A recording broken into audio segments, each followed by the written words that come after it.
tous, aujourd'hui on va parler d'orientation et notamment des paliers d'orientation qui jalonnent le parcours des élèves et sont toujours des épreuves. Pour les élèves parce qu'ils jouent quelque chose d'une certaine façon, pour les familles parce qu'elles s'inquiètent, pour les personnels parce qu'ils s'engagent. Cette orientation, elle nécessite une politique d'orientation plus générale, politique qui est encadrée par des applications comme AFELNET ou le LSU, applications qui sont porteuses de contraintes, et l'idée, l'objectif est ici de partager les astuces qui nous permettent de contourner, d'amoindrir ces contraintes afin de fluidifier le parcours des élèves. Alors le réflexe à avoir, c'est de partager. Les destins des élèves ne peuvent se résumer à une décision unique ni à une opération technique spécifique. Il est fondamental d'impliquer les acteurs, de les mettre en lien et d'expliquer le sens. Il est tout aussi fondamental d'anticiper les processus sans attendre les paliers d'orientation. On a tous en tête des exemples de scolarité complexe. Cet élève de seconde GT qui veut partir en première STI 2D mais qui est trop fragile en maths. Cet élève de seconde pro qui veut se réorienter en pro. Cet élève de troisième qui est absentéiste et dont les évaluations ne sont pas représentatives. La question, c'est comment on intègre dans nos processus d'orientation le parcours de ces jeunes. Ou plutôt, comment on met de l'humain dans nos algorithmes. La réponse, elle est plurielle et elle sous-tend de se coordonner les uns et les autres. Lorsqu'on se connecte à LSU, via Arena, on a quelques petites choses à faire. Je vous les illustre. Dans le paramétrage, on fait bien les périodes. Donc si vous êtes en trimestre, vous paramétrez bien le trimestre ici. Et ou en semestre. Vous pouvez bien sûr modifier les classes et indiquer lesquelles sont en semestre, lesquelles sont en trimestre. Puis vous paramétrez cette fois les classes en indiquant dans ce menu ici si vous souhaitez saisir directement le LSU ou si vous avez un éditeur privé. Vous pouvez également dans le type de restitution indiquer si vous êtes avec moyenne, sans moyenne, avec des positionnements, etc. Deuxième petite chose à savoir sur la LSU, pensez bien à récupérer les attestations via l'onglet récupération des attestations que vous avez renseignées dans la base élève. Vous pouvez également, alors c'est une nouvelle fonctionnalité qui sera disponible bientôt, récupérer les certifications PIX. Je vous laisserai regarder la documentation technique qui est assez précise là-dessus. Alors ce que je voulais vous montrer sur le LSU, c'est un élément illustratif tout simplement. Donc je vais saisir un élève que je connais bien évidemment, qui est juste ici, voilà. Et cet élève, c'est l'exemple typique, prenons le bilan de fin de cycle 3. C'est l'exemple typique d'une élève qui, à la fin du cycle 3, voilà, a beaucoup de maîtrise insuffisante, maîtrise fragile, une petite maîtrise satisfaisante, et donc des acquis qu'on indique comme étant trop fragiles, voire insuffisants.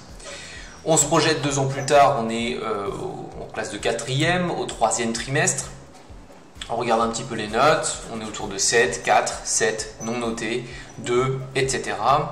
Avec, dans l'appréciation générale, cet élève qui doit définir son projet d'orientation et en tout cas s'y intéresser vivement.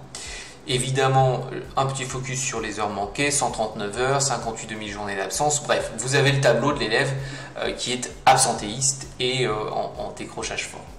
Si on passe maintenant au trimestre 2 de la classe de 3e, on voit que cet élève, cette fois, ça y est, a décroché complètement puisqu'on est à 3, 0, non noté, 0, 3, etc. Avec des absences, 99 heures de cours manqués, 45 demi-journées, etc. On lui indique que c'est alarmant à tout niveau et que rien n'a été pris en compte. Bien. Si on fait le point ici sur ce LSU de cet élève, ce LSU qui va abonder ensuite AFELNET, une fois qu'on va l'envoyer vers AFELNET, qu'est-ce qu'on aura? On aura une élève qui a aucune compétence finalement de valider ou très peu avec des notes correspondantes qui sont extrêmement faibles. Donc la question c'est que cet élève ne sera pas affecté. En tout cas il y a des fortes chances qu'elle ne soit pas affectée.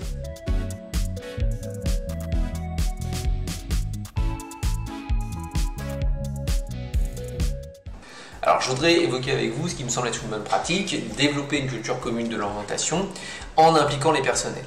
Je vais prendre l'exemple d'AFELNET et plus particulièrement d'AFELMAP, qui sont deux applications qui ont la même vocation mais qui n'ont pas les mêmes règles. Il est donc important de communiquer sur les enjeux et sur les contraintes de chacune d'entre elles, afin d'éviter toute problématique. Si vous tapez AFELMAP sur n'importe quel navigateur, vous tomberez sur cette page. Donc vous avez toutes les académies de France. Allons voyager un petit peu, partons à Nice par exemple, vous cliquez sur Nice et vous voyez que la saisie simplifiée en établissement pour les vœux d'un élève qui déménagerait ou qui aurait une formation spécifique a lieu du 9 mai au 14 juin, avec tout un tas de règles spécifiques à l'académie. Changeons d'académie, on part sur Clermont-Ferrand, vous avez également une saisie très spécifique du 9 mai au 9 juin. Je ne vais pas vous faire la liste exhaustive, mais si on regarde encore pareil par exemple, vous avez beaucoup de choses avec une saisie simplifiée qui est aussi particulière, des enjeux si vous emménagez à Paris, etc.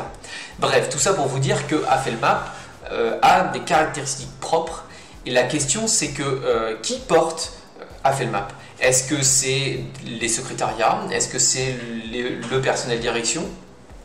Que ce soit chef ou adjoint, est-ce que ce sont les enseignants?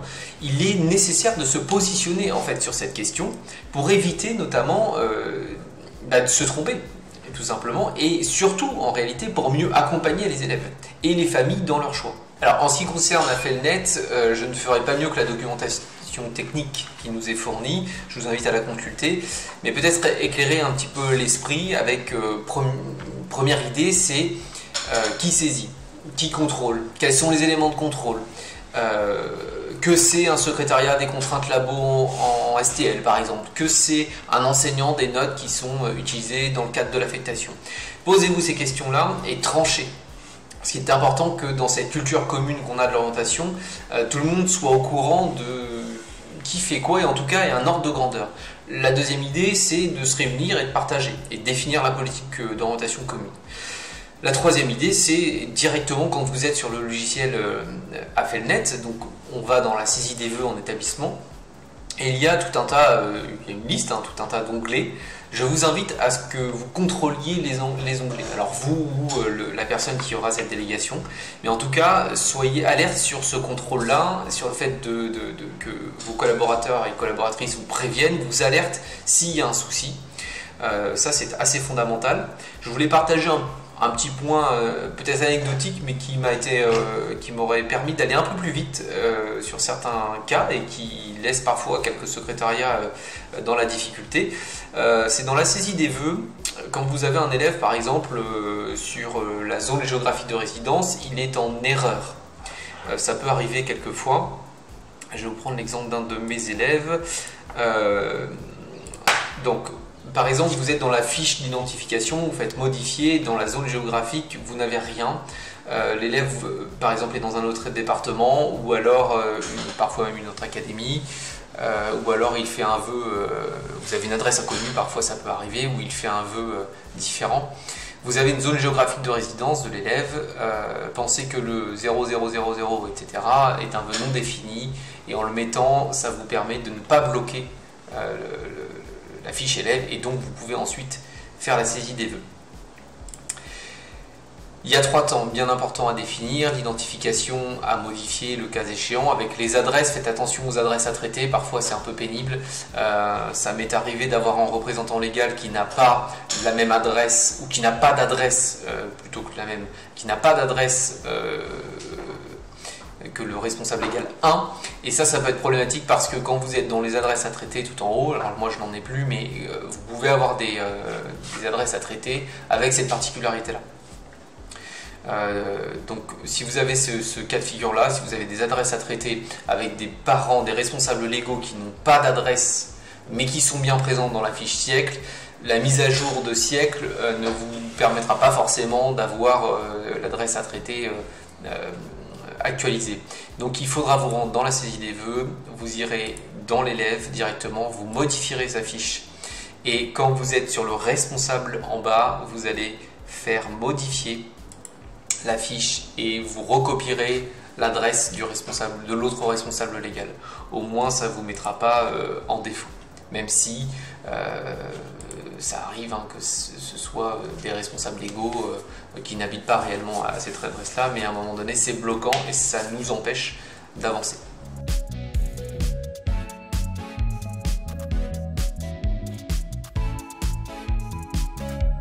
Alors le le cœur du sujet est de savoir comment le LSU, le LSL ou le bulletin peuvent nous servir à évaluer et écarter les risques de non-affectation. Comment préparer cette orientation-affectation en amont, sachant que l'amont peut être en réalité très proche des échéances. Alors je vais prendre un cas très concret et vous montrer ce que l'on peut faire. L'idée étant d'associer évidemment et d'agir de manière concertée avec les enseignants et de la manière la plus objective possible. Donc je prendrai mon logiciel de vie scolaire, sachant que toutes ces opérations-là peuvent être faites évidemment dans Affelnet directement ou dans tout autre type de logiciel. L'important ici étant l'idée à retenir. J'ai une élève de 3e, très absentéiste et en fort décrochage.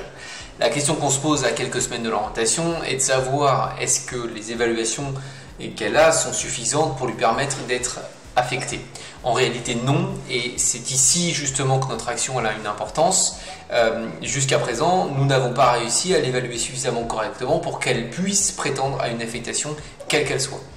Cependant, c'est une élève qui est compétente et qui a fait des choses tout au long de sa scolarité qui pourraient lui permettre en réalité d'être orientable.